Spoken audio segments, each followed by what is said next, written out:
민법은 구조를 해도 보강을 해야 될까 말까 정도인데 7주 가지고는 도저히 못 마칩니다. 그래서 하루 보강을 합니다. 하더라도 8주가 됩니다. 그래서 1, 2월 달에는 설날도 있고 28일밖에 없기 때문에 어느 학원이나 어느 선생님이나 어느 누구든지 다 앞에 민사특별, 뒤에 있는 민사특별법을 제외하고 나머지 민법만 봅니다. 여러분 책을 말하면 뒤에 보면 민사특별법이라고 나와 있습니다. 아마 624페이지부터 나와 있을 거예요. 그걸 제외한 앞에 법원을 보도록 그렇게 합니다. 이해되겠습니까? 자, 그래도 우리가 7주, 8주 하더라도 하루에 80페이지에서 100페이지 나와야만이 거의 뭐 다 본다 이렇게 할 수 있습니다. 그래서 민법은 양이 많습니다. 자, 근데 여러분 민법 책을 보면 중간중간에 요즘은 어디든지 다 이렇게 판례를 잘 엮어놨습니다. 근데 책을 처음 보시는 분은 판례가 중요하다 할지라도 너무 판례부터 보기 시작하면 빨리 진도가 나지 않고 오히려 내가 지금 보는 게 뭐가 중요한지 전체를 놓칠 수가 있으니까 한두 번 정도 볼 때는 판례를 보지 말고 기본 내용만 보시기 바랍니다. 아시겠죠? 기본 내용을 보시면 됩니다. 그리고 기본 내용 중에서도 이번 달에는 하기 좀 곤란하고 뒤에 거 봐야만이 앞에 걸 이해할 수 있는 것은 제가 생략하면서 넘어갑니다. 그럼 여러분도 그냥 생략하면서 읽어보시면 됩니다. 제가 하는 것만 보면 됩니다. 그리고 두 번째, 처음 책을 읽으신 분이나 한 번 읽으신 분들 다음번에 우리가 강의 시간이 요 정도 있다 할 때 흔히 예습을 하는데 예습은 하면 할 필요가 없습니다. 예습은 하루 종일 앉아서 봐봤자 진도가 나가지도 않고 무슨 뜻인지 모릅니다. 이거는 법률 용어이기 때문에 혼자 독학하기가 거의 어렵습니다. 그러니까 1, 2월 달은 당분간 뭐만 하면 되느냐면 복습만 하시면 됩니다. 그리고 복습할 때 뭐 민법 같은 경우는 인터넷을 들으시면 계속해서 빠른 시간에 반복하는 게 좋습니다. 그리고 읽어봐서 이해가 안 되면 한 번 더 읽어보고 더 이해가 안 된다. 그럼 그거 넘기셔야 됩니다. 계속 그걸 잡고 있고 그런 거는 별로 좋지 않아요. 그냥 넘기시고 계속 한 번, 두 번, 세 번 빨리 읽어보는 게 더 좋습니다. 그래서 오늘 첫날이고 여러분을 기분 좋게 해드려야 되니까 여러분한테 기분 좋은 이야기 얼마나 공부를 안 해도 되는지를 지금부터 말씀드립니다. 여러분은 시험장에서 시험을 칠 때 하나 맞았다. 그러면 다음에 하나 틀려도 되게 안 되게? 됩니다. 하나 맞고 뭐라고? 하나 틀려도 됩니다. 하나 맞고 하나 틀려야 됩니다. 얼마나 쉬운지 모릅니다. 하나 맞으면 다음에 틀리면 돼. 여기 두 개 맞았다 그러면 두 개 연달아 틀려도 돼요. 이렇게 나가다가 딱 10번째 됐을 때 뭐 하면 된다? 하나 더 맞추면 돼요. 이렇게 하면 몇 점 나온다고? 60점 나옵니다. 그럼 지금 20%밖에 합격률이 안 된다는 것은 그 10명에서 8명이 뭐라고? 이 정도도 못 맞춘다는 뜻입니다. 하나 맞고 두 개 틀리고 하나 맞고 두 개 틀리고 그러니까 떨어지는 거 아닙니까? 그러면 우리가 공부하는 거는 딱 반에서 조금만 더 하면 된다고. 그 여러분 목표를 100점을 목표로 잡으면 안 돼요. 100점을 목표로 잡으면 공부할 양도 많아지고 공부도 많이 해야 되고 그러니까 어렴풋이 하니까 이 정도도 못 맞고 떨어지는 것 아닙니까? 목표를 한 50점을 잡으면 돼요. 50점. 절대로 여러분 우리 공인교사 이 객관시험 절대평가이기 때문에 100점이 만점이 아니에요. 중학교 때 고등학교 때 하던 그런 식으로 공부를 하면 안 된다 이 말입니다. 과감하게 시험을 위주로 해야 됩니다. 안 되는 걸 오래 잡고 있는 건 안 좋아요. 그건 상대평가할 때 이야기지. 안 되는데 뭐 하려고 잡고 있습니까? 되는 거나 하면 되지. 되는 거 반 정도만 하면 된다 이 말입니다. 이해되겠습니까? 너무 그러니까 우리가 또 아무리 민법은 80점 이상 먹으면 소용이 있습니까? 없습니까? 80점 이상 나와서 남한테 보태줄 수도 없잖아요. 그럼 우리 민법은 실제로 100점이 만점이 80점이 만점이에요. 근데 그 80점까지 나올 필요가 없다 이 말입니다. 그 정도인 겁니다. 그러니까 내가 모르는 것에 대해서 신경 쓸 필요 없고 아는 것만 잘하라고. 아는 것만. 알겠습니까? 그리고 저번 보름 전에 여기 1차 합격한 사람만 우리 모임에 있었지 않습니까? 그 모임에 가보니까 반 정도의 사람이 자기는 모의고사 칠 때 단 한 번도 60점을 넘지 안 넘긴 사람들입니다. 한 번도 60점 못 먹은 사람이 합격자 모임에 반 정도 가 있다 이 말입니다. 그리고 어떤 분은 그게 좀 나이 드신 분은 실제로는 재수생인가 삼수생인가 되는데 모의고사 칠 때 민법 45점에서 50점을 넘겨본 적이 없다는 겁니다. 근데 이번에 시험처가 절대하게 72점으로 합격했다니까요. 그러니까 이게 여러분은 어떻게 보면 가을 국화입니다. 봄에 어느 분이 막 꽃이 핍니다. 그럼 봄에 시험 잘 치는 사람 많다면 그거 소용이 없다니까요. 언제 잘해야 된다고? 다 조용히 끝났을 때 국화 필 때 가을에 10월에 잘하면 돼. 그러니까 지금 내가 공부하는 사람은 1년 전에 공부한 사람도 있을 것이고 11월 달에 공부한 사람도 있을 것이고 우리가 이 진도반이 없으니까 3, 4월 달에 강의하더라도 3, 4월 달에 처음 들어온 사람이 있고 1년 전부터 공부한 사람도 있고 이게 혼재가 되어 있어요. 어느 걸 뭐라고 이거 기준으로 삼아 강의하더라도 다 불만이 있기 마련이에요. 내가 아는데 왜 저 강의하지? 그 사람은 그 사람한테 불만이 있고 또 모르는 걸 강의하면 뭐라고? 저 왜 이해도 안 시키고 넘어가지? 이리 불만이 있기 마련이니까 80% 이상을 만족을 못 시킵니다. 왜냐? 다 사람마다 진도가 틀리고 하는 사람 한꺼번에 묶어서 강의하기 때문에 그렇습니다. 그런데 거기에서 다른 사람이 몇 점 넣든 내가 모르는 걸 다른 사람이 알든 그런 건 관계없다고. 우리는 객관식 평가니까 거의 60점에서 뭐라고? 70점만 넣으면 됩니다. 하나만 있으면 느긋하게 다음에 틀려도 돼, 안 돼? 된다니까. 하나 맞고 하나 틀리대. 지겹다 보면 한번 10기면 한번 더 맞겠지. 설마 공부를 했는데. 근데 이게 안 되는 겁니다, 이게. 왜 그러냐? 100점 맞으려고 공부를 하니까 안 되는 거 아닙니까? 100점을 하지 말고 뭐라고? 50점을 맞으려고 생각해 보십시오. 얼마나 마음 평정하고 50점을 학점은 양도 줄어들고 공부할 때도 재밌지 않겠습니까? 되겠습니까? 절대로 모르는 것 그건 너무 신경 쓰지 말기 바랍니다. 그러니까 여기서 기본서에 여러분 이 마찬가지입니다. 이 기본서를 펴놓고 시험 현장에서 시험을 치면 아무리 공부를 못하고 몇 장을 펴더라도 옆에 기본서 펴놓고 공부하면 80점이나 60점 안 나오겠습니까? 나온다니까. 그럼 모든 건 어디에 다 나와 있다는 겁니까? 기본서에 다 나와 있다고. 그 기본서를 그냥 달달달달 외우면 되는 겁니다. 그리고 그 중에 또 모르는 거 넣으면 뭐라고? 안 하면 되고. 얼마나 쉽습니까? 아는 것만 그냥 다 계속 기본서만 보면 된다. 그 기본서만 보면 되는 것이 시험장에 가보면 잘 모르는 게 나오는데 이상하게 이걸 같다 하는 게 그거 다 답이 될 수 있는 게 기본서를 많이 읽어서 하는 그게 돼요. 그냥 이상하다 하는 거 찍으면 그게 다 뭐라고? 답이 되는 겁니다. 그게 기본서를 많이 읽기 때문에 뭔가 뭐라고 맞지 않을 때는 나를 신경을 거슬리기 마련이에요. 그게 답이 될 수 있는 겁니다. 그러니까 기본서를 많이 읽으면 됩니다. 읽다가 안 좋은 거는 읽을 필요 있어 없어요? 없습니다. 그걸 자꾸 막 끙끙거리지 말고 넘기고 나중에 다시 한번 보고 그리고 보면 이해되면 되고 나중에 다시 봐도 안 되면 안 하면 되지 뭐. 그래도 충분히 합격한다 이 말입니다. 되겠습니까?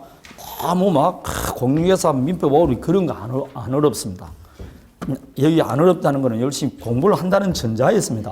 공부한다는 전자에 이제 그냥 막 놀고 다닌다고 되는 건 아닙니다.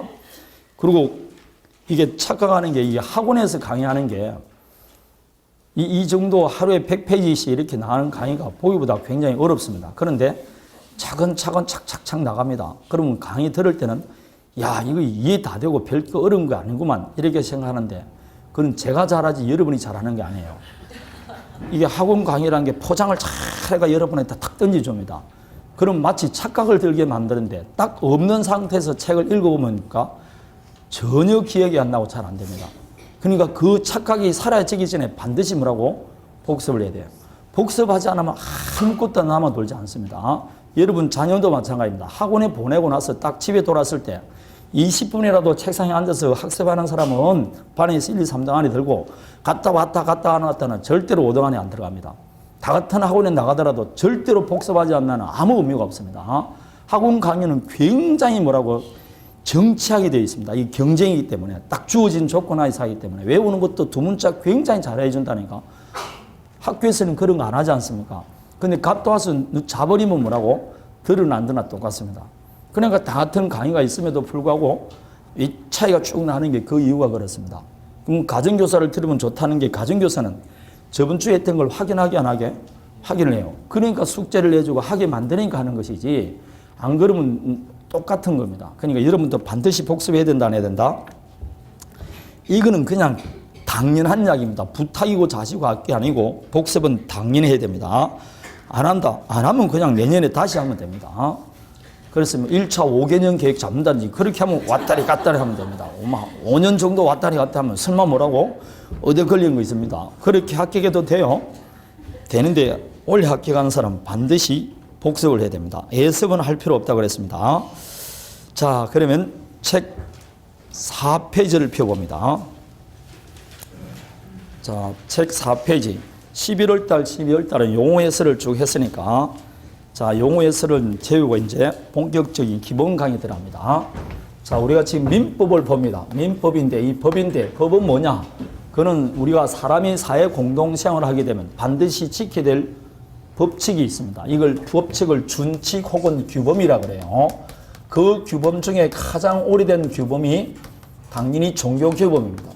그 종교 규범, 그거 외에도 뭐 도덕 규범도 있을 것이고 관습도 있을 것입니다. 그 중에 하나가 뭐가 있다고? 법입니다. 따라서 법도 규범의 일종입니다. 그러면 사람이 생활할 때 법으로서 맺어진 생활관계도 있을 것이고 법이 아닌 다른 규범으로 맺어진 생활관계도 있는데 이 양자가 좀 틀립니다. 법으로서 맺어진 관계를 법률관계라 그러고 법이 아닌 다른 규범으로 맺어진 관계를 인간관계다 이렇게 말합니다. 그러면 이 인간관계와 법률관계의 다른 점은 뭐냐? 그거는 요 인간관계는 규범은 규범이지만 이를 강제할 방법이 없습니다. 그래서 강제성이 없다. 이게 인간관계입니다. 그러나 법률관계는 뭐가 있느냐? 강제성을 띱니다. 친구하고 6시에 만나기로 했다. 안 나왔다. 그렇다 할지라도 나오기를 강제하거나 손해배상 청구할 수는 없습니다. 그거는 무슨 관계이기 때문에 그렇다? 인간관계입니다. 그러나 아파트 매매 계약했다. 보나 법률관계죠. 대금을 다 주었음에도 불구하고 매도인이 소유권 이전 등기를 하지 않으면 소를 제기합니다. 소를 제기한다는 것은 스스로 이행하지 않기 때문에 국가를 상대로 강제로 이행해달라고 청구를 하는 겁니다. 그러면 매도인 의사와 관계없이 국가가 소유권 이전 등기를 해주는 겁니다. 무슨 관계이기 때문에? 법률 관계이기 때문에 그렇다. 그럼 법률을 강제한다는 것은 결국 누가 강제한다는 겁니까? 국가가 강제한다 이 뜻입니다. 그럼 결국 남과 법률 관계를 유지한다. 그 법률 관계라는 결국 무슨 관계였냐? 결론은 권리 의무 관계다. 이렇게 말할 수 있습니다. 그럼 여기서 이제 권리가 뭐냐? 아주 학설이 많은데 그냥 대표적으로 말하는 권리는 오른쪽 여러분 있듯이 법이 인정하는 힘을 권리라고 합니다. 거기 보면 생활상 이익을 누릴 수 있는 법이 인정하는 힘, 뭐 일정한 이익을 누릴 수 있는 법이 인정하는 힘 이렇게 여러 가지 이야기합니다. 이걸 권리 법력설이라고 하는데 법이 인정하는 힘이다. 결국 법은 국가가 강제하니까 국가가 공적으로 인정하는 힘이 뭐라고? 권리입니다. 그리고 거기에 법이 거기 보면 법률상 당사자 의사와는 관계없이 법률상 당연히 인정되는 구속력을 뭐라고? 의무라고 합니다. 결국 국가가 공적으로 인정하는 구속력이죠. 그럼 강제성을 띈다. 법률관계라는 결국 무슨 관계라고 할 수 있습니까? 국가가 공적으로 인정하는 힘과 구속력 이렇게 말할 수 있습니다. 그러니까 강제성을 띈다는 것이죠. 그래서 결국 법률관계란 무슨 관계다?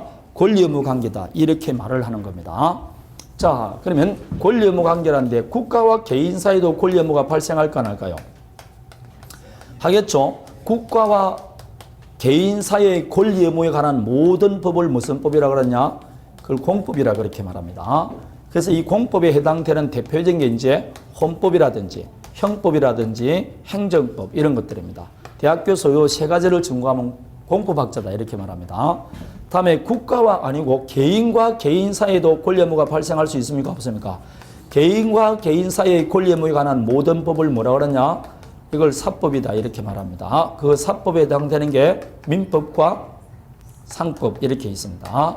그래서 이 두 개를 전공하면 사법학자, 이걸 공법학자 이렇게 말합니다. 공법이란 법이 따로 있는 건 아니에요. 여기에 해당되는 법을 공법이라고 합니다.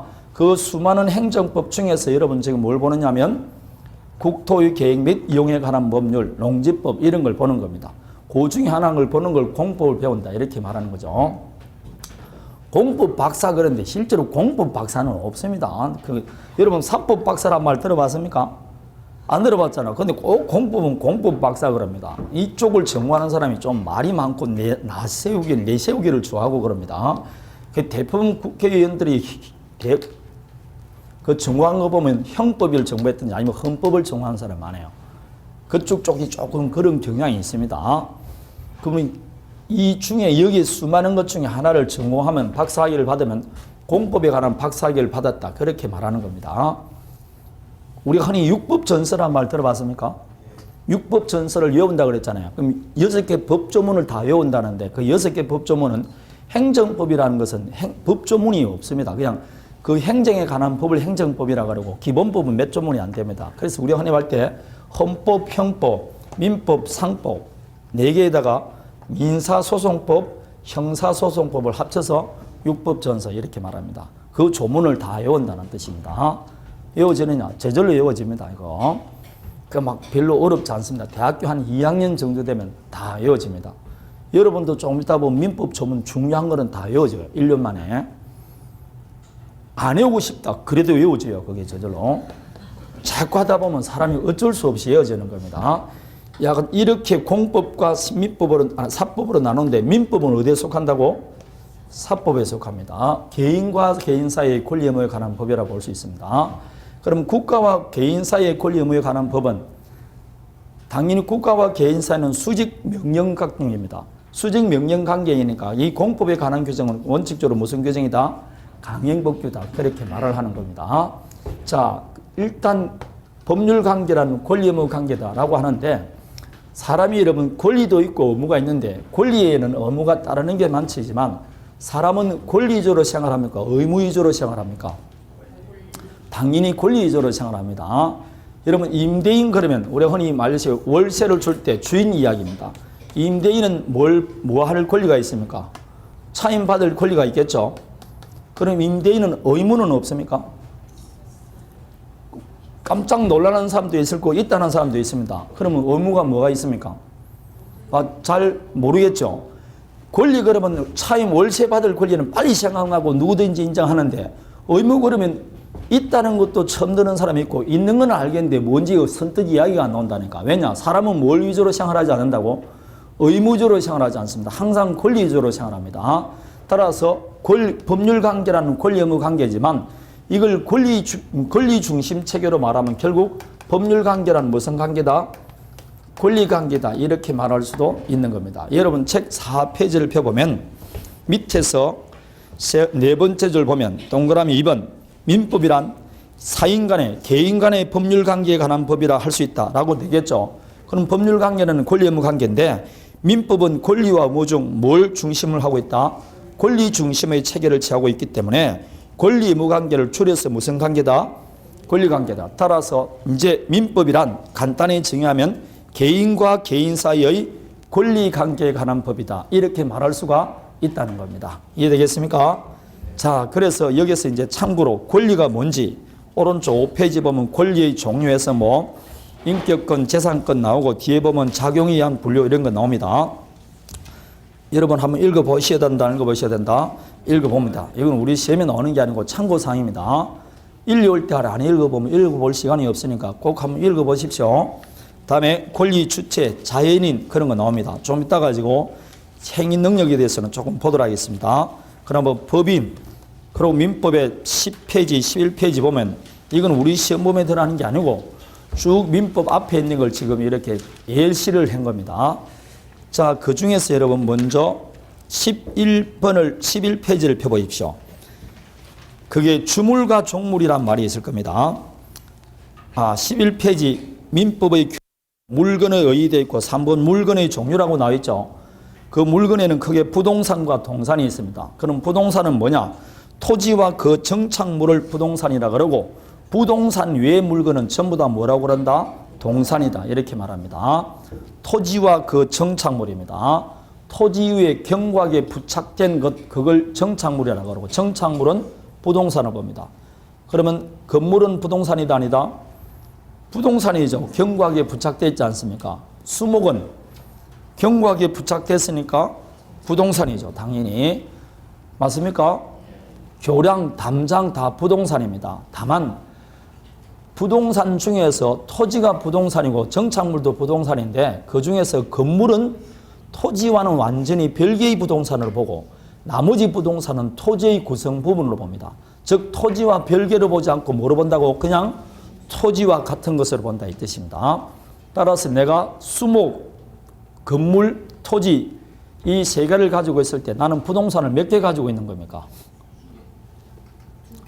두 개를 가지고 있는 겁니다. 건물이라는 부동산과 토지라는 부동산을 갖고 있지 수목은 원래 별개의 부동산으로 보지 않습니다.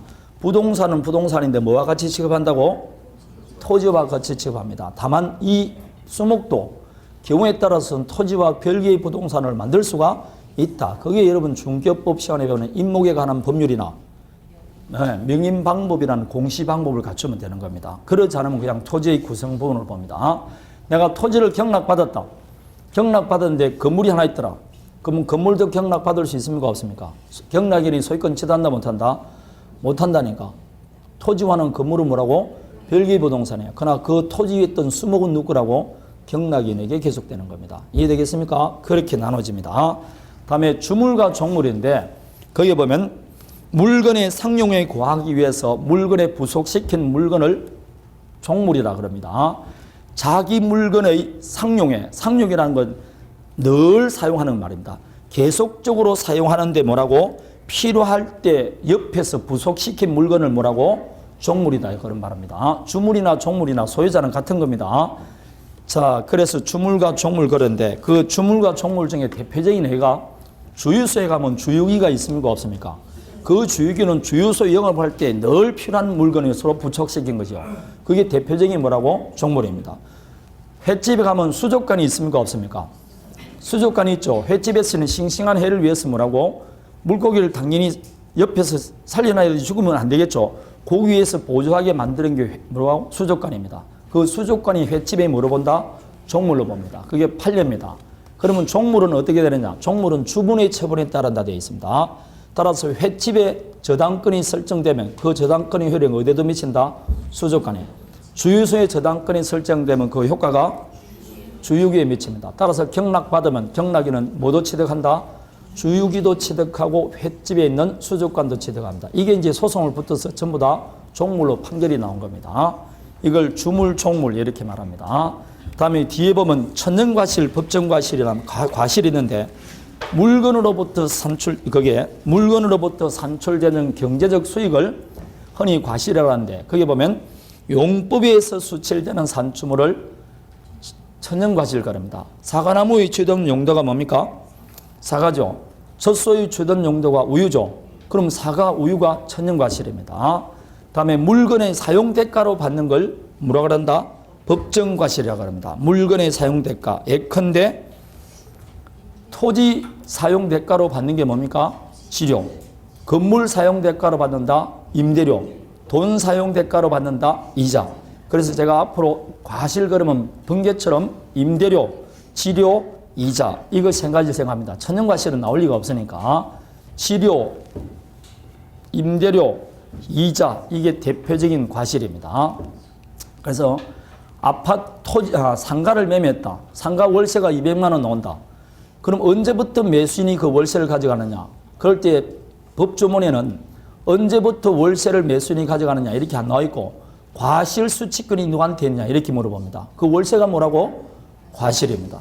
그럴 때 과실권은 번개처럼 월세 이렇게 구체적으로 생각해야만 틀리기가 않습니다. 이해되겠죠? 거기까지 여러분 다시 한번 집에 가서 읽어보셔야 된다. 읽어보셔야 됩니다. 절대로 3, 4월 달에는 시험 범위 안 들어가면 여러분 읽어볼 시간이 없어요. 지금 1, 2월 때 천천히 한번 읽어보시기 바랍니다. 자, 그러면 법률관계라는 결국 권리관계라고 하는데 사람의 사회생활은 고정되어 있습니까? 끊임없이 변합니까? 그렇죠. 사회생활을 하면 생활관계는 변합니다. 생활관계가 변하면 법률관계도 변하는 것이고 법률관계가 변한다는 것은 결국 뭐가 변한다는 것이다? 권리가 변한다는 뜻입니다. 그래서 권리가 변한다. 이걸 줄여서 권리 변동이라고 그래요. 권리가 변한다는 것은 권리가 태어나고 발생하고 살아가다가 다음에 마지막에 뭐라고? 죽는 겁니다. 이렇게 권리의 발생, 변경, 소멸을 말합니다. 근데 요거는 권리 주체 입장에서는 권리를 취득하고 변경하고 상실되는 걸 말합니다. 이 중에 하나를 하는 것이 법률관계를 유지한다. 이렇게 말할 수 있습니다. 요걸 조금 더 상세히 볼 것 같으면 발생도 절대적 발생과 상대적 발생으로 나눕니다. 절대적 발생을 원시취득이라 그러고 이걸 승계취득이다. 이렇게 말을 하는 겁니다. 자, 예컨대 갑이 지금 주거용 건물이 필요합니다. 근데 주거용 건물이 필요하다 그러는데 지금 창밖을 보더라도 주거용 건물 굉장히 많습니다. 아파트도 있고 단독주택 있고 엄청나게 많다. 근데 그거는 있더라도 여러분 갑이 사용을 하기 위해서는 사용할 뭐가 있어야 된다? 권리가 있어야 돼요. 건물이 없어서 사용을 못하는 게 아니고 건물은 엄청나게 많은데 사용을 못하는 거는 사용할 뭐가 없으니까 권리가 없으니까 못하는 겁니다. 그럼 이 사용할 권리 중에 제일 좋은 게 뭐라고? 소유권입니다. 그럼 이 소유권이 어떻게 하면 발생할 수 있냐? 제일 좋은 거는 갑이 건물을 뭐 하면 된다? 신축하면 됩니다. 이렇게 건물을 신축하게 되면 없던 권리가 하나 발생합니다. 이런 발생이 뭐라고? 절대적 발생입니다. 되겠습니까? 최초로 권리가 발생하는 것을 절대적 발생 이렇게 말합니다. 구체적으로 말하면 타인의 권리에 기초하지 않고 최초로 취득하는 걸 말합니다. 여러분 책에 보면 원시 취득 절대적 발생되어 있죠. 타인의 권리에 기초함이 없이 이래 되어 있지 않습니까? 사회학적으로 최초로 권리가 발생한다 볼 수 있습니다. 그럼 우리는 이렇게 말할 수 있겠죠. 갑에게 소유권이 하나 발생됐네 이렇게 말합니다. 그게 절대적 발생입니다. 그런데 갑의 입장에서는 발생하는 게 아니고 이 건물에 관한 소유권을 뭐라고? 취득하는 거죠. 이런 취득이 뭐라고? 원시 취득입니다. 타인의 권리에 기초하지 않고 처음 취득하는 것을 원시 취득이다 이렇게 말합니다. 자, 이게 원시 취득입니다. 그럼 꼭 소유권은 신축으로만 취득하느냐? 아니겠죠. 갑이 신축했던 건물을 을이 대금을 주고 매매합니다. 그리고 소유권 이전 등기를 받으면 을에게도 뭐가 하나 발생된다? 소유권이 발생됩니다. 을에게도 소유권이 하나 발생됐네 하지만 이 소유권은 갑이 갖고 있는 권리가 을에게 이전됨으로써 상대적으로 을에게 발생됐을 뿐이지 소유권은 여전히 몇 개밖에 없습니까? 하나예요. 하나가 이전됐을 뿐이지 두 개가 발생된 건 아닙니다. 이런 발생을 뭐라고? 상대적 발생. 그러면 우리는 발생했다는 것이고 을의 입장에서는 뭐라고? 이 건물의 소유권을 취득했죠. 갑의 권리를 승계받아 취득했으니까 무슨 취득? 승계취득 이렇게 말을 하는 겁니다. 이 세상의 권리를 취득하는 방법은 원시취득 아니면 뭐밖에 없다? 승계취득밖에 없습니다. 자, 그러면 당연히 여기는 여러분 권리를 승계주는 사람이 있습니까? 없습니까? 이쪽 내 권리를 종전에 가졌던 사람이 있습니다. 이 종전에 가진 사람을 전주라 그래요. 전주. 종전 권리의 주체 말입니다. 이 전주라는 개념이 있는 게 승계취득이고 원시취득은 전주라는 개념이 없습니다. 따라서 나에게 권리를 넘겨주는 사람이 하자 있는 권리를 넘겨주면 나는 하자 있는 권리를 받을 수밖에 없습니다. 그래서 전주의 권리의 흠결과 하자를 승계하는 것은 승계취득이고 원시취득은 그런 것이 없다. 그렇게 말하는 겁니다. 그래서 나중에 우리가 보는 시효취득이라든지 뒤에 배우는 겁니다. 선의취득이라든지 무주물 선점, 매장물 발견 이런 거 다 원시취득입니다. 그러니까 전주가 갖고 있던 제한된 권리는 전부 다 뭐라고? 소멸되는 겁니다. 그럼 지금 원시취득이 많을까요? 승계취득이 많을까요? 당연히 지금 분업화되어 있으니까 승계취득이 많습니다. 그래서 이 승계취득도 다시 이전적 승계와 설정적 승계로 나눕니다. 자, 그리고 이전적 승계는 다시 특정 승계와 포괄 승계 이렇게 나누기도 합니다. 자, 그러면 이전적 승계란 매매계약이 체결되면 전주가 가지고 있던 권리가 동일성을 유지하고 승계인에게 모두 이전됩니다. 이렇게 되면 종전 권리의 주체의 권리는 어떻게 된다? 소멸됩니다. 전주가 가지고 있는 권리 전부를 이전받는 걸 이전적 승계라고 합니다. 그럼 을은 왜 이 건물 소유권을 취득합니까? 건물을 뭐 하기 위해서? 사용하기 위해서죠. 그럼 사용할 때 꼭 소유권만 있어야 됩니까? 아니죠. 전세권자도 사용할 수 있습니까? 없습니까? 그럼 갑과 을 사이에 전세권 설정 계약하고 을이 전세권을 취득했다. 을은 갑으로부터 권리를 취득했으니까 승계취득을 맞아요. 그렇다 할지라도 갑의 소유권이 사라집니까? 아니죠. 남한테 전세 줬다 해서 소유권이 사라지는 건 아니지 않습니까? 소유권이란 두 가지 기능을 갖고 있습니다. 어떤 물건에 소유권을 갖고 있으면 그 물건을 사용할 수 있고 처분할 수 있는 겁니다. 그 전주가 갖고 있는 권리 중에 뭐만 가져왔느냐? 사용권만 가져온 겁니다. 이렇게 전주가 가지고 있는 권리 일부를 승계하는 게 뭐라고? 설정적 승계라고 합니다. 지상권, 전세권, 저당권 등 제한 물건을 설정하는 걸 말합니다. 그래서 나중에 보면 저당권을 설정한다 이렇게 말합니다. 그게 설정적 승계이기 때문에 그렇습니다. 제한 물건을 설정하는 거 이걸 설정적 승계라고 합니다. 다음에 이전적 승계는 특정 승계, 대표적인 게 매매입니다. 자, 매매계약 하게 되면 건물 매매계약 하면 뭘 취득한다? 건물 소유권. 자동차 매매계약 하면 자동차 소유권 취득합니다. 이렇게 하나의 원인에서 권리가 하나씩 이전되는 게 뭐라고? 특정승계입니다. 그런데 포괄승계는 대표적인 게 상속이에요. 만일 갑이 사망했다. 그럼 뭐가 일어난다? 상속. 그럼 이 상속이라는 하나의 원인에서 전주가 가지고 있는 권리가 전부 다 한꺼번에 다 이전됩니다. 이런 승계를 뭐라고? 포괄승계 이렇게 말합니다. 이거는 포크로 하나씩 찍어주는 거고 포괄승계는 접시책 갖다 준다 그랬습니다. 이걸 포괄승계 이렇게 말하는 겁니다. 근데 포괄승계는 전주가 가지고 있는 권리 전부를 다 가져오기 때문에 나중에 우리가 할 때 포괄승계인은 제3자로 보지 않습니다. 그냥 당사자로 봅니다. 그래서 항상 아버지와 아들은 같은 사람이다 하는 이유가 포괄승계가 되면 합병이나 상속은 같은 사람으로 보지 제3자로 보지 않는 것이 있습니다. 왜 그러냐? 권리 전부를 승계받았으니까 그렇습니다. 이렇게 권리를 취득하는 겁니다. 그럼 이건 어떤 식으로 시험에 한번 나올 수 있느냐? 그게 여러분 18회 한번 나왔다고 되어 있죠. 이런 것들은 그냥 어디에 분류에 속하는지를 기억하면 됩니다. 예컨대 상속은 원시취득이다 그러면 맞습니까? 방금 반대도 잘 모르겠죠? 예, 승계취득이지 원시취득이 아닙니다. 그 어디에 속하는지를 잘 기억하기만 하면 됩니다. 다음에 거기에 보면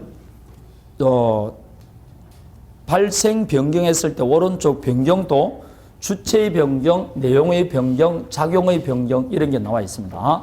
주체의 변경은 이전적 승계가 되면 이 건물 소유권의 주체가 갑에서 누구로 바뀌었다?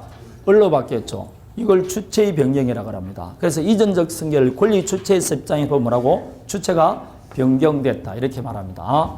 내용의 변경도 성질적 변경과 수량적 변경이라고 나눠 있을 겁니다. 수량적 변경을 양적 변경, 성질적 변경을 질적 변경이라고 합니다. 양적 변경은 방금처럼 전세권을 설정해주면 갑이 갖고 있던 소유권이 사용 수익권이 제한받죠. 그럼 소유권의 양이 어떻게 되었다? 줄어들었다. 그래서 그걸 양적 변경이다 이렇게 말하는 겁니다. 전세권 존속기간이 만료되면 다시 사용권이 누구한테 돌아온다고? 소유자에게 돌아오죠. 그럼 양이 다시 늘어났다? 양적 변경 그렇게 말합니다. 다음에 갑과 알 사이에 건물 매매 계약했는데 대금을 다 줬어요. 그러면 소유권 인도해 줘야 됩니다. 소유권 이전해 줘야 되는데 이게 다른 사람에게 매각함으로써 소유권 이전해 줄 수 없게 됐다. 이렇게 되면 갑은 을에게 뭘 배동해야 되냐? 손해배상 책임을 부담합니다. 그러면 이 갑의 종전 소유권 이전 채무가 뭐로 바뀌었다? 손해배상 채무로 바뀌었다. 그걸 질적 변경이다. 이렇게 말을 하는 겁니다. 거기에 보면 질적 변경, 물고 인도 청구권이 손해배상 청구로 바뀌었다. 이런 거 나오죠. 다음에 작용의 변경은 저당권이 두 개 설정되어 있다. 1번 저당권, 2번 저당권이 설정되어 있다. 그런데 1번 저당권으로 담보된 채무를 변제했습니다. 변제하게 되면 2번 저당권이 어떻게 된다? 순위 성질합니다. 이렇게 되면 나중에 이 부동산이 경매되면 이제는 몇 순위로 받아갈 수 있다? 그런 걸 작용의 변경 이렇게 말합니다. 임차권은 특정인에게만 주장할 수 있고 대항력이 없다. 그러나 등기를 하게 되면 대항력이 생깁니다. 이렇게 되면 제3자에게도 주장할 수 있으니까 이런 것을 작용의 변경 이렇게 말을 하는 겁니다. 지금 처음 들으신 분들은 이게 무슨 뜻인지 모릅니다. 이게 다 뒤에 하는 것들입니다. 그래서 민총이 이런 거 설명할 때 제일 참 곤란합니다. 아는 사람은 너무 쉽고 모르는 사람은 뭐라고? 전혀 이해가 안 되는 것들입니다. 그러면 나중에 보면 괜히 밑줄 찍거나 이런 거 많이 있습니다. 그러니까 그냥 들어두시면 됩니다. 다 그냥 이 예를 든 거 아무 의미가 없어요. 나중에 저절로 당연하다는 그런 느낌이 든다니까요. 나중에 보면 자 이렇게 하면서 살아가는 게 뭐라고? 법률 관계를 유지합니다. 이 중에 하나 하면 나는 그 사람과 무슨 관계를 유지하고 있다고? 법률 관계를 유지하는 겁니다. 그때는 법적으로 구속되는 관계를 벌써 가지게 되는 겁니다. 이 중에 어느 하나를 하게 되면 자 이렇게 살아가는데 문제는 이렇게 살아가는 게 법률 관계인데 도대체 어떻게 하면 이렇게 권리를 취득, 변경, 소멸할 수 있냐? 그 권리를 변동시키는 원인이 뭐냐 이 말입니다. 그 원인은 방금 우리가 했지 않습니까? 건물을 신축함으로써 무슨 취득했다? 원시취득. 매매계약함으로써 성계취득했고 상속받음으로써 포괄성계됐고 변제함으로써 작용의 변경이 있었고 맞습니까? 전세권 설정계약함으로써 설정적 성계가 있었고 교환계약하면 뭐 소유권 이전적 성계가 있을 것이고 매매교환, 정여, 임대차, 사용대차 엄청나게 많습니다. 그 권리를 변동시키는 원인이 엄청나게 많은데 그걸 학자들은 뭐라고 부르기로 했냐면 그걸 법률 요건이다 이렇게 말합니다. 그렇게 부르기로 약속을 한 겁니다. 권리를 변동시키는 원인을 뭐라고 한다고? 법률 요건. 그 법률 요건을 갖추면 거기에 따라서 권리 변동이라는 법률 효과가 발생한다. 이렇게 되는 겁니다. 되겠습니까? 그래서 이것은 원인과 무슨 사이다? 결과 사이. 원인과 결과다. 이렇게 되는 겁니다. 원인과 결과. 이해되겠습니까? 법률 요건을 갖춰야만이 거기에 따라서 법률 효과가 생긴대. 법률 효과란 다름 아닌 뭘 말한다? 권리 변동을 말하고 권리 변동이란 권리의 발생, 변경, 소멸을 말합니다. 그래서 이제 물어보면 간단하겠죠. 어떻게 하면 권리가 변동됩니까? 어떻게 하면 내가 권리를 취득, 변경, 소멸시킬 수 있습니까? 라고 물어보면 뭐라고 그러면 된다? 법률 요건을 갖추면 됩니다. 이렇게 말하면 됩니다. 그러면 그 법률 요건이 뭐가 있습니까? 라고 물어보면 방금 말하듯이 신축, 매매, 교환, 정여 등등등등이 있습니다. 이렇게 말하면 됩니다. 자, 그럼 이 원인이 법률 요건은 방금 말하듯이 여러 수십 가지가 있는데 이걸 다시 학자들은 딱 두 가지로 분류를 합니다. 법률 요건은 수십 가지가 있는데 다시 두 가지로 분류를 합니다. 여러분 전 지구의 인구가 엄청 많죠? 사람이 많지 않습니까? 대충 몇 명 정도 됩니까? 지구에 있는 사람들이. 10억은 중국만 하더라도 10억이 넘는데 10억은 당연히 넘죠, 여러분. 10억 되면 이 지구의 인구가 10억밖에 안 되면 우리는 이렇게 자원전쟁 할 필요가 없어요. 기름값 25원 이렇게 될지도 모른다니까요. 10억만 되면. 일본만 하더라도 1억 2천이 넘지 않습니까? 인도 인구는 얼마나 더 많습니까? 야간 엄청나게 많은데 그걸 딱 두 가지로 분류할 수 있을까 없을까요? 있겠죠. 자기 기준에 따라 맞추면 됩니다. 운동 좋아하는 사람, 운동하는 사람과 안 하는 사람 이러면 될 것이고 모두가 인정하는 대표적인 건 남자 아니면 뭐라고? 여자예요.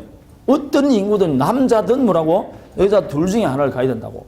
낮에는 여자 있다가 밤에는 남자라고 그러면 안 돼요, 그게. 하리수는 남자입니까, 여자입니까?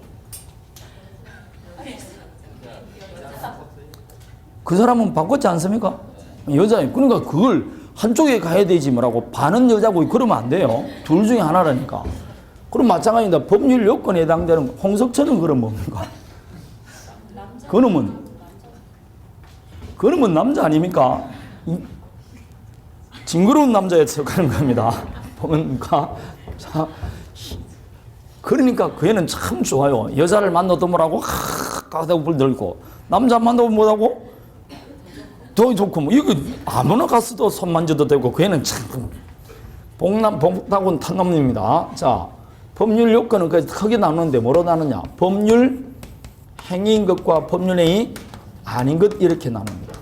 법률 행위인 것과 법률 행위 아닌 것 이렇게 나눕니다. 그럼 결국 뭘 위주로 나눈다는 겁니까? 법률 행위 위주로 나눈다는 거죠. 왜 이렇게 나누느냐? 법률 행위든 아니든 요건을 갖추면 권리가 변동되는 건 똑같은데 요 법률 행위를 하게 되면 항상 행위자가 원하는 대로 권리를 취득, 변경, 소멸할 수 있습니다. 원하는 대로 권리를 취득, 변경합니다. 이걸 그래서 흔히 사적 자체의 수단이 된다 이렇게 말해요. 개인의 권리 관계는 개인이 알아서 한다. 그러기 위해서는 법률 행위를 해야 된다는 겁니다. 왜냐? 이게 원하는 대로 권리가 변동되니까. 그럼 법률 행위 아닌 것, 이것도 권리가 변동되는 거는 변동되는데 이거는 행위자의 의사와 관계없이 법률의 규정에 따라 권리가 변동됩니다. 법률의 규정에 따라 권리를 취득할 수도 있고 변경하고 상실되기도 합니다. 그래서 권리를 변동시키는 원인은 크게 보면 법률 행위로 인한 권리 변동과 법률의 규정에 따라 권리가 변동될 수가 있다. 이렇게 말하는 겁니다. 이렇게 크게 두 가지로 나눕니다. 그러면 이 수없이 많은 권리 변동을 어떻게 이렇게 딱 두 가지로 나누냐? 14페이지 보면 권리 변동의 원인이 나와 있습니다. 있습니까? 자, 그래서 법률 요건 보면 법률 요건이란 권리 변동의 원인이 되는 것을 말한다. 이렇게 되어 있을 겁니다. 즉 일정한 법률 효과를 발생하게 하는 사실의 총체다. 이렇게 되어 있는데 여기는 행위자가 원하는 대로 효과가 발생하는 법률 행위와 행위자가 원하든 원하지 않든 법률의 규정에서 효과가 발생하는 법률행위 위의 것이 있다라고 되어 있을 겁니다. 있습니까? 이렇게 크게 두 개 나눈다. 뭐 가지고 나누느냐? 그것은 법률 요건을 구성하고 있는 개개의 사실이 있습니다. 이걸 법률 사실이라고 해요. 그래서 결론을 말하면 법률 사실이 모여서 뭐가 되고 법률 요건이 되고 거기에 따라서 법률 효과가 발생하는 겁니다. 이걸 제가 쉽게 이해하기 위해서 법률 요건을 제가 중국집 요리라고 그랬어요. 그럼 중국집 요리에 따라서 다양한 맛이 나타난다. 그 중국집 요리를 구성하고 있는 재료가 뭐라고? 법률 사실입니다. 그래서 법률 사실들이 모여서 요리가 되고 거기에 따라서 효과가 나타나는 겁니다. 그러면 중국집 요리는 여러 종류가 있겠죠? 많습니다. 뭐 100가지는 넘을 거 아닙니까? 중국집 요리 재료가. 요리 종류가. 그런데 그걸 딱 몇 가지로 나눈다고? 2가지로 분류를 한다 이 말입니다. 분류를 할 때는 뭐 가지고 분류하느냐? 거기에 뭐가 들어가는지 재료에 따라 분류를 합니다. 그럼 재료는 많습니까? 종류가 적습니까? 많죠. 여러분 책에도 법률 사실이 14페이지 제일 밑에부터 해서 15페이지 한 페이지가 그 법률 사실에 관한 겁니다. 그것도 모자라서 16페이지 보면 다시 핵심 정리해서 나와 있을 겁니다. 이렇게 법률 사실이 많습니다. 근데 지금 공부를 할 때 이 법률 사실을 읽어보면 하루 종일 읽어도 무슨 뜻인지 잘 모릅니다. 근데 4월달이나 빠르면 3월달 내지 5월달 읽어보면 딱 2분만 보면 다 정리됩니다. 여기 있는 거 전부 다 예를 든 거 다 뒤에 하는 것이니까 처음 보시는 분은 이 법률 사실이 있다는 건 말면 되지 지금 볼 필요가 없습니다. 되겠습니까? 볼 필요 없다는 건 안 보는 게 좋습니다. 그럼 영원히 안 봐도 되느냐? 영원히 안 봐도 시험에 합격한 데는 지장 없습니다. 왜냐? 안 나옵니다. 시험에. 법률 사실이 뭐니 그런 건 안 나온다 이 말입니다. 근데 궁금하니까 보는 것입니다. 이거 나중에 한번 읽어봐야 된다 안 읽어봐야 읽어봐집니다. 여러분 저절로 궁금해서 읽어봐집니다. 단 5월달에 읽어보라 이 말입니다. 아시겠죠? 아니면 종목 좀 많이 한 사람은 4월달에 읽어보시면 됩니다. 자, 법률 사실이 엄청나게 많다. 여러분 재료도 자연산이 있고 인공산이 있습니까 없습니까? 있겠죠? 이것도 마찬가지입니다. 이 재료도 제가 설명은 드렸는데 여러분 공부하라고 설명드리는 거 아니에요? 이것도 사람의 정신자인과 관계된 법률 사실이 있고 정신자인과 관계없는 것이 있습니다. 정신자인과 관계 있는 걸 용태, 없는 것을 사건이라고 합니다. 사건 중에 대표적인 게 출생, 사망, 시간의 경과 이렇습니다. 제가 조금 전에 상속이라는 법률 요건을 갖추면 거기에 따라서 무슨 취득? 성기취득, 그 중에서 포괄성계가 일어난다고 그랬지 않습니까? 상속이라는 법률 요건을 갖추면 권리취득이라는 효과가 나타난다니까요. 근데 이 상속이 되기 위해서는 비상속에는 뭐 해야 된다? 사망이 돼. 이 사망이라는 사실이 있어야만이 상속이라는 요건을 갖추고 거기에 따라서 권리취득이라는 효과가 나타나는 거 아닙니까? 그 상속이 법률 뭐라고? 사실, 재료가 되는 겁니다. 근데 이 사망이 재료가 되는 거죠. 근데 사망은 사람은 정신자인과하고 관계 있어 없어요? 사망 그런다고 사망되는 게 아니지 않습니까? 사람은 정신자연과는 관계없죠. 출생도 출생 그러면 출생되고 뭐 아니면 도로 지소 그러면 출생이 안 됩니까? 지소 우리가 될 것 같으면 벌써 애들 다 도로 집어넣어 버리죠. 내가 애는 딱 뱃속에 있을 때가 제일 편하고 좋은 겁니다. 그래서 한 16년이나 20년 됐을 때 꺼집어내면 딱 뭐라고? 뭐도 안 들고 교육비도 안 들고 얼마나 좋습니까? 그 사람이 정신자연과 관계 있어 없어요? 희한하네. 출생은 정신자하고 관계없다니까 뭡니까? 그리고 시간의 경과 이런 겁니다. 시효취득이 되면 시효취득이라는 법률 요건을 갖추면 권리취득, 원시취득이라는 효과가 발생해요. 그러면 점유취득 시효가 되기 위해서는 몇 년이 경과되느냐? 20년 이내는 시간이 경과돼야 돼요. 20년 시간이 경과되고 소유여사, 평온공연, 등기 이런 요소가 다 결합해야만이 시효취득이라는 요건이 되고 거기에 따라서 원시취득이라는 효과가 발생한다 이 뜻입니다. 자, 그래서 용태 이렇게 사건 이렇게 나눌 수 있는데 이 용태도 사람의 정신작용을 외부에 나타내는 것을 행위라고 그러고 외부에 나타나지 않는 것이 있습니다. 그래서 이걸 외부적 용태, 내부적 용태라고 하는데 이 외부적 용태를 행위라고 그러고 외부적 용태를 의식이라 이렇게 말합니다. 그래서 선의, 악의 이런 것들을 내부적 용태라고 그래요. 선이 어떤 사실을 모르는 것, 악의는 어떤 사실을 하는 겁니다. 이 외부적 용태도 법이 허용하는 행위를 하는 것을 적법행위, 법이 허용하지 않는 것을 위법행위라 그래요. 그 위법행위 중에 대표적인 게 불법행위와 채무불이행이 있습니다. 여러분 불법행위만 위법행위가 아니고 채무불이행도 위법행위입니다. 따라서 이 두 가지를 하게 되면 무슨 효과가 발생하느냐? 손해배상이 발생해요. 그래서 손해배상 그러면 둘 중에 하나입니다. 불법행위 했든지 채무불이행 했든지 그 둘 중에 하나를 하게 되면 손해배상이라는 효과가 발생합니다. 다음에 적법한 외부적 용태 중에서 즉 중국집 요리 재료 중에서 가장 중요한 요리 재료가 예컨대 양파입니다. 자, 그래서 중국집 요리는 두 가지로 나눌 수 있습니다. 양파가 들어가는 요리와 양파가 들어가지 않는 요리로 나눌 수 있습니까? 없습니까? 있습니다. 양파가 하나 들어가든 둘이 들어가든 들어가느냐 안 하느냐 거기에 따라서 들어가는 요리는 뭐라고? 법률행위. 아닌 것은 법률행위 아닌 것 거립니다. 얼마나 간단하게 나누는지 모릅니다. 양파가 들어가기만 하면 법률행위 아니면 아닌 것이라고 합니다. 왜 이렇게 나누냐? 엄청난 차이가 있습니다. 양파가 들어가는 법률행위는 요리사가 원하는 대로 맛을 나타내지만 양파가 안 들어가는 것은 법률의 규정에 따라 권리가 변동하는 겁니다. 이 양파를 우리 민법에서는 뭐라 그러냐? 의사표시라고 말을 하는 겁니다. 이 의사표시는 내가 어떤 권리를 취득, 변경, 소멸하고 싶다는 내 의사를 외부에 표시하는 행위입니다. 그 의사를 표시했으니까 그 표시된 대로 권리를 취득하는 것이고 법률행위 아닌 것은 이 의사표시가 없기 때문에 할 수 없이 법률의 규정에 따라 권리가 변동하는 것밖에 안 되는 겁니다. 이게 의사표시입니다. 어떤 법률효과는 이거 아닙니까? 어떤 권리를 취득, 변경, 소멸하고 싶다는 법률 효과를 반하는 내 의사를 외부에 표시하는 행위입니다. 그래서 효과 의사를 외부에 표시하는 행위, 이게 의사표시입니다. 이게 있느냐 없느냐에 따라서 법률행위냐 아니냐 이렇게 나눠지는 겁니다. 이해되겠습니까? 자, 그래서 다시 이제 본격적으로 21페이지를 펴보면 법률행위란 말이 나올 겁니다. 법률행위란 일정한 효과의 발생을 목적으로 의사표시를 불가결 요소라는 법률 요건이다. 이렇게 되어 있을 겁니다. 맞습니까? 자, 그러면 요 법률행위와 의사표시를 조금 더 살펴봅니다. 첫 번째, 법률행위는 반드시 의사표시를 가지고 있다 그러면 맞습니까? 경우에 따라서는 의사표시가 없는 법률행위도 있을 수 있다. 있을 수가 없습니다. 이게 있느냐 없느냐에 따라서 나누는데 없으면 되겠습니까? 안 됩니다. 그래서 반드시 있어야 된다. 이걸 유식하게 말하면 필수 불가결 요소다. 이렇게 말을 하는 겁니다. 필수 불가결 요소다. 맞습니다.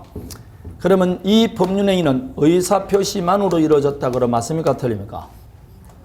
아니죠. 양파가 반드시 들어간다는 것이 양파만 있다는 뜻은 아닙니다. 양파만 이루어진 양파즙도 요리로 들어갈 수 있겠죠. 그럼 짜장면에는 양파 들어갑니까? 안 들어갑니까? 들어가죠. 그럼 짜장면 법률행위입니까? 아닙니까? 맞다니까. 그러나 양파 왜 춘장 들어갑니까? 안 들어갑니까? 들어가잖아. 어떤 완두콩인가 뭐 이렇게 파란 콩도 들어가잖아요. 간짜장하고 그냥 짜장 차이점은 뭡니까? 모르잖아. 지금 아무도 모르니까 그냥 간짜장은 비싼 거고 그냥 짜장은 싼 겁니다. 차이점은 간짜장은 따로 나오고 뭐라고? 그냥 짜장 위에서 덮어서 나오는 것밖에 더 있습니까? 내가 아무리 봐도 뒤져봐도 똑같더만 가격이 보니까. 근데 꼭 간짜장 먹습니다. 그냥 짜장 먹어도 되겠더만. 하여튼 간짜장은 비쌉니다. 그건 확실하지 않습니까? 비쌉니다. 따로 그릇이 나오게 안 나오게? 나옵니다. 그러니까 조금 뭐 덜 굳어졌다고 볼 수 있겠죠. 혹시 중국집 하시는 분은 무슨 차이점인지 있겠죠? 비싼 게 가끔 가다가 계란이 하나 넣을 수도 있습니다. 그러면 삼성 짬뽕하고 그냥 짬뽕은 해물이 좀 더 들어갑니까? 아, 그런 거는 맞네. 그럼 똑같은데 해물 더 넣어주는 게 뭐라고? 삼선 짬뽕입니다. 그건 뭐 아무 의미가 없는 거죠. 자, 그래도 꼭 우리 집에 나이 많은 여자는 고급이라고 삼선 짬뽕 아닙니까? 간짜장 시킵니다. 희한합니다. 그래서 나는 뭐라고? 그냥 짜장 시킵니다. 돈은 내가 냅니다. 자, 그래서 만자 붙으면 안 됩니다. 반드시 있다는 것이지 그것만 있다는 뜻은 아닙니다. 유일한 요소다 그러면 돼, 안 돼? 안 된다. 그러면 의사표시는 법률행위다 그럼 맞습니까? 예? 여러분 양파는 법률행위다. 법률행위는 요리고 양파는 재료입니다. 따라서 양파가 요리다 그러면 돼, 안 돼? 안 됩니다. 이 의사표시는 법률 사실이고 법률행위는 법률 요건에 속합니다. 따라서 의사표시 자체가 곧 법률행위다. 이건 있을 수가 없는 이야기입니다.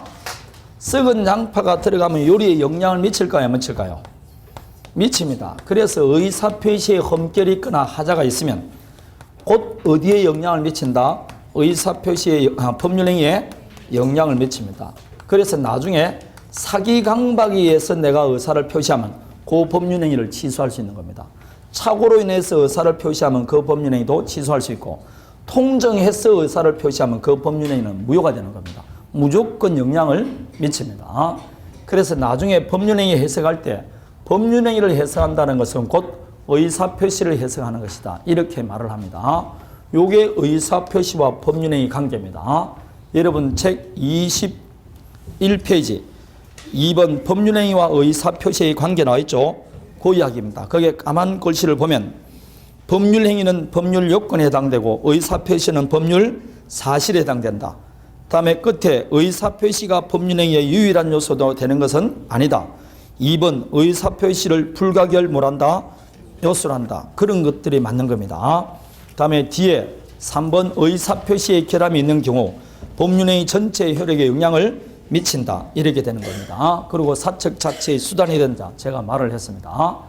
자, 그러면 여기서 이제 법률행위든 아니든 권리를 변동시킨다는데 이 권리가 어떤 것이 있느냐. 여기서 이제 우리가 보는 거 권리를 내용으로 분류할 때 네 가지로 분류하지만 우리가 크게 보면 이 권리는 재산에 관한 권리와 신분에 관한 권리 이렇게 크게 나눌 수 있습니다.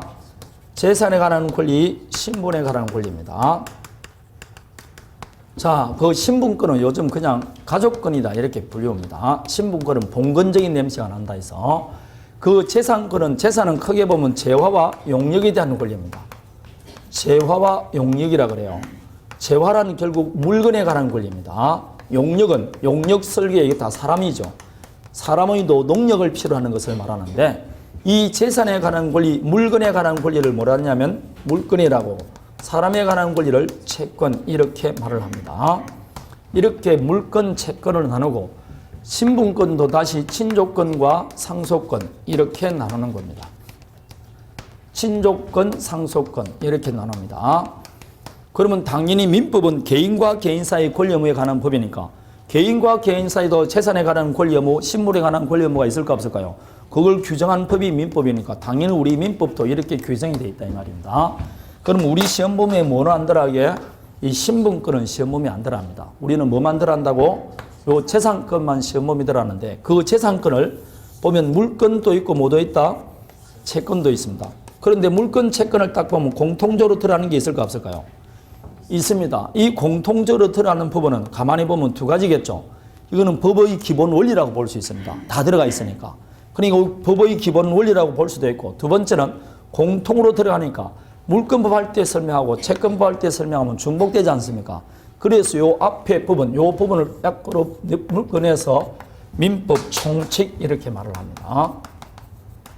근데 말이 민법 총칙이지 여기서 총칙은 우리 민법 전체의 총칙이 아니고 무슨 법에 관한 총칙이다?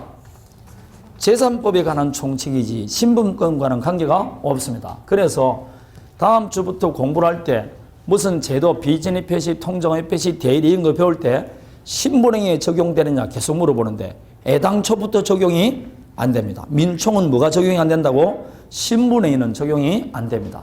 처음부터 이거는 재산법에 관한 총칙이지 신분법에 관한 총칙이 아닙니다. 그래서 기본서를 보면 계속 적용되느냐 물어보는데 그거 쓸데없는 질문입니다. 처음부터 적용이 된다 안 된다? 안 되게 돼 있어요. 107, 108, 109, 110조부터 다 안 되고 뒤에 대리 관한 제도 대리는 신분행위는 적용이 안 됩니다. 재산상행위만 적용되는 거예요. 자, 그래서 요 세 개가 우리 시험 범위에 들어갑니다. 민법은 총 5파트로 이루어졌다는 겁니다. 총칙, 물권, 채권, 뭐라고? 신족, 상속. 그렇습니다. 자, 그러면 재산법에 관한 권리 의무에 관한 법, 이게 재산법, 이게 뭐라고? 신분법, 물권법, 채권법 이렇게 되는 겁니다. 시험 문제로 보면 여기 10문제, 여기 14문제, 여기 10문제 이렇게 나옵니다. 합해서 34문제입니다. 이것만 하더라도 34문제가 나옵니다. 나머지 6문제가 민사특별법 이렇게 나오는 겁니다. 이것만 하더라도 90점 가까이 나온다 이 뜻입니다. 자, 그러면 민법 총칙인데 이 민법 총칙은 크게 여러분 원래는 파트를 여러 개 나눌 수 있는데 우리가 이제 공인중개사 공부하는 입장에서는 그냥 세 파트라 생각하면 됩니다. 그게 조금 전에 봤던 권리 뭐라고? 주체에 관한 거예요. 물건이든 채권이든 취득하는 주체.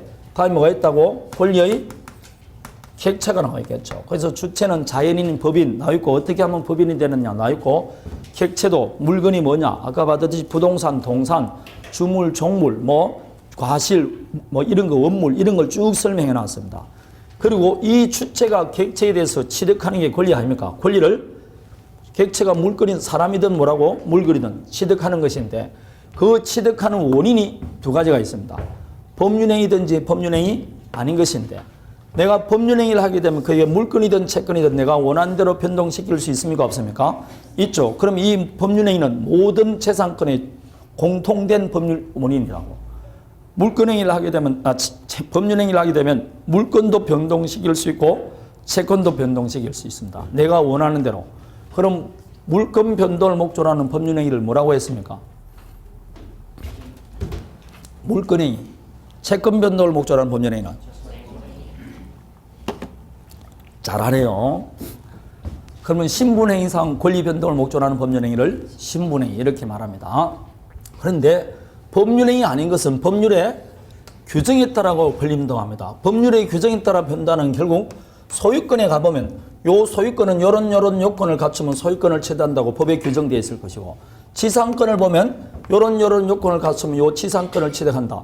저당권을 보면 요런 요건을 갖추면 저당권 취득한다고 이렇게 해당 권리마다 법률의 규정에 따라 이런 요건을 갖추면 이런 요건을 갖추면 권리를 취득한다고 개별적으로 규정되어 있지 총괄적으로는 규정할 수가 없는 겁니다. 그래서 민법 총칙에는 권리 변동의 원인 중에서 둘 중에서 뭐만 규정하고 있다고? 법률 행위.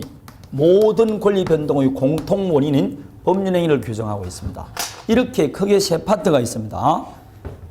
소멸시효라는 파트가 있는데 우리 범위 안 들어가니까 생략하면. 그런데 이 중에서 주체 객체는 우리 시험 범위 안 들어가는 거예요. 그래서 아까 앞에 보면 간단하게 소개해놨죠. 우리 시험 범위 안 들어갑니다. 우리 시험 범위는 뭐만 시험 범위에 들어간다고? 민법 총칙 중 법률행위 편 이렇게 들어갑니다. 요 법률행위만 우리 시험 범위에 들어가고 법조문은 103조부터가 우리 시험 범위에 들어갑니다. 101조부터 102조까지는 우리 시험 범위에 들어가지를 않습니다. 그럼 왜 법률행위가 들어가느냐 하니까 실제로 우리가 지금 앞으로 배워야 될 것은 물건과 채권이죠. 이게 24문제가 나오지 않습니까? 이게 60점 나온다니까. 요걸 배워야 되는데 이 물건을 가지면 채권을 가지면 어떤 효력이 있다는 걸 보기 위해서는 먼저 물건과 채권을 뭐 취득해봐야 뭐 효력을 볼 것 아닙니까? 그 변동시키는 공통 원인이 뭐라고? 법률행위니까 이 법률행위를 먼저 보게 되는 겁니다. 이해되겠습니까? 그래서 법률행위가 우리 시험 범위에 들어가니까 그 법률행위를 보니까 아, 법률행위는 법률요건이고 그 법률행위는 뭘 가지고 있더라? 의사표시를 가지고 있더라. 이렇게 보는 겁니다. 자, 그래서 이 법률행위가 우리 시험 범위에 들어갑니다. 그럼 민총에서 볼 때는 뭐만 본다고? 요 법률행위를 봅니다. 지금부터는 오로지 내가 말하는 거는 다 뭐밖에 없다고? 법률행위밖에 없습니다.